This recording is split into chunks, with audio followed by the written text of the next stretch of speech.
Teka muna mga kapatid, magnilay muna tayo. Sa Ebanghelyo, sinabi ni Jesus, "Ako ang daan, ang katotohanan, at ang buhay."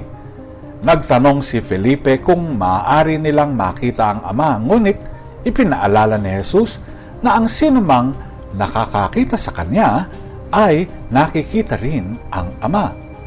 Alam mo ba na ang ating katawan ay may dalang mapa na nagpapakita ng ating pinagmulan? Natuklasan ng mga scientifico na may mga genetic fossils sa ating DNA, mga bakas ng sinaunang virus na nagmula pa libu-libong taon na ang nakalilipas. Ang mga bakas na ito ay patunay kung saan tayo nagmula at paano nagbago ang buhay sa paglipas ng panahon.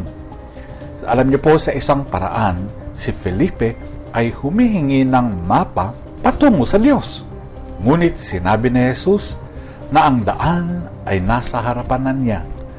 Kung paanong ang ating DNA ay nagdadala ng patunay ng ating biological na pinagmulan, si Kristo naman ang nagdadala ng buong kapahayagan ng Diyos.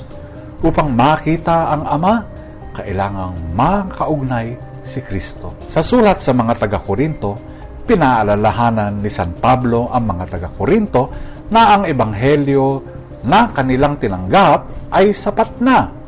Ang katotohanan ay nasa pananampalatayang nasa kanilang puso, gaya ng nakatagong kasaysayan ng buhay sa ating genes.